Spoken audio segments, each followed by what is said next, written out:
SoundMeFreely. Paimon's heard that couplets are a traditional art form in Liyue. If you can write a line that works as a second half to one that someone else has written, you'll be well paid. But linking the couplet is hard, so it's not easy money. Not only does the rhythm need to match, but the meaning has to as well. Care to give an example? Wind rises winds never churn. But the sea of clouds always return. Not bad. Let's not waste time here. We've got some money to make. There's a saying of Rex Lapis that's commonly used here in Liyue. Paimon thinks its rough meaning is don't play with your money. It's because the first Mora were minted from his golden form and given to humans in trust. Kaya sure seems to enjoy playing with his money. And that's why you shouldn't learn from him. Well, as a child, I was taught not to play with my food. Yup. You've got to respect your food. What are you looking at Paimon for? Walk in 7 clockwise circles, then walk in 7 anti-clockwise circles. Then open your eyes. Are you sleepwalking? Nope.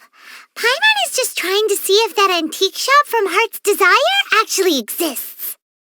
Well, assuming that a shop in a story does exist, what would you like to buy, Paimon? A slime creator. Does such a thing even exist? Lately, some Guhua clan disciples have been retelling an ancient story. The Guhua clan, huh? Paimon bets it's a heroic story. Several male disciples decided to partake of a contest of arms to see who would marry their female junior, and she approved. Ooh, Paimon's heard this one. In Liyue, they call this a joust for a spouse. But the night before the contest, she stole the eldest disciple's favorite sword. Aw, so she wanted him to lose. Poor guy. I know, right? Forced to use a sword he wasn't used to, the eldest disciple suffered a crushing defeat. Unable to accept this result, he fell to his knees and wept. Oh no, he must have really loved her, right? In the end, he was forced to marry her in front of everyone. Wait, so the loser had to marry her? Did you know the reeds in Dihua Marsh are common materials used in making paper? The solid reed cores are used to make pens, while the hollow part is used to make flutes. It's all very sophisticated. Over the years, many heroes and swordsmen have also chosen Dihua Marsh as the location of their duels. The more reeds, the more elegant the place. But in places where the reeds are the thickest, the water can be quite deep. So there are a lot of unlucky duelists who fall in and drown while the duel is on. And what's my takeaway from all of this supposed to be? Don't get into a fight in Dihua Marsh. Paimon's heard that in Liyue, people call the crane the gentleman bird. And do you know why that is? Paimon's not quite sure. Well then, let me tell you the story of the lucky crane repaying its debts. A long time ago, there was a kind-hearted scholar who saved a lucky crane that had fallen into a trap. Later, on a cold winter's night, a beautiful maiden came to his door asking to lodge with him. The maiden shouldered a greatsword on her back and taught all that she knew of swordsmanship to the scholar, supervising him as he studied day and night. Wow! Once he had finished his training, he went out into the wilds with the maiden to do good and fight for justice. 10 years later, the lucky crane took the form of a gentleman and finally came to return the favor, but discovered the couple had already lived out a fortuitous life. And that is the story known as the gentleman's 10-year debt. Ah! Rumor has it that Jueyun Karst is the abode of the Adepti. Wow! the abode of the Adepti. Perhaps we'll meet the Adepti on those cloud-piercing mountain peaks. Wow! Meeting Adepti! But I wonder, how would one normally communicate with the Adepti? Wow! Communicating with Adepti! My emergency rations seem to be going bad. Best to consume them quickly. Ahem! Well, Paimon thinks that shouting from the mountaintop should work.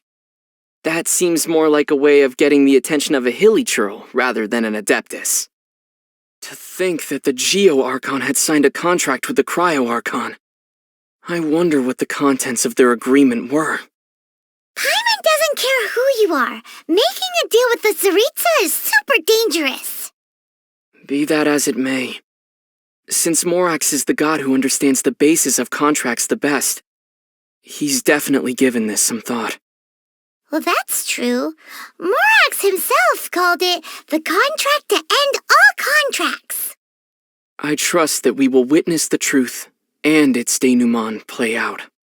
Well, come to think of it, while Rex Lapis enjoys visiting his people in private, he only descends officially once every year. None of the other gods do this. Does Rex Lapis have any deeper intentions? I have my guesses. You see, those annual divine predictions have already captured the hearts of the people of Liyue too much. Round and around they analyze and scrutinize every single word, finding limitless hidden meanings within them. What do you think would happen to Liyue if such predictions were available every day?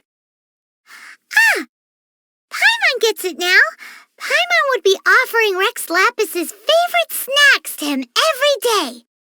If you could just get Mora straight from Morax's hands, who would ever need to do a day of honest work? You made some logical leaps, but that's basically how it is. How do you become as popular and cool as Captain Beto?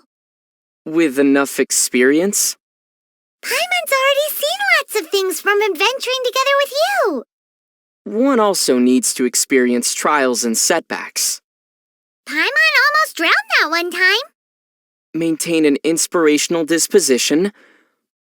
Paimon's always rooted for you.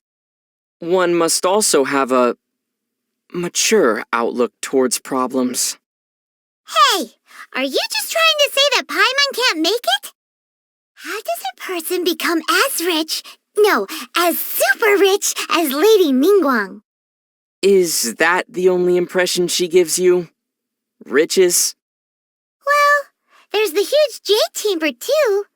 But isn't that also made of Mora? Well, you need an excellent mind. Well, Paimon's really good at giving people nicknames. You need to be very familiar with the workings of the markets. A serving of fisherman's toast goes for 1,025 Mora, and no discounts, even on rainy days. You also need to be willing to work really hard. Okay, then. So, how do you make friends with a really rich person? Wait, you're giving up already? Do you think that Chi-Chi needs to drink blood? That's not a zombie, Paimon. That's a vampire. Then, will she transform during a full moon? Werewolves, Paimon, not zombies. As expected of a traveler, you really know a lot. So, what special things can zombies do? Exercises? That makes a lot of sense. So the ones that do exercises are zombies. Got it.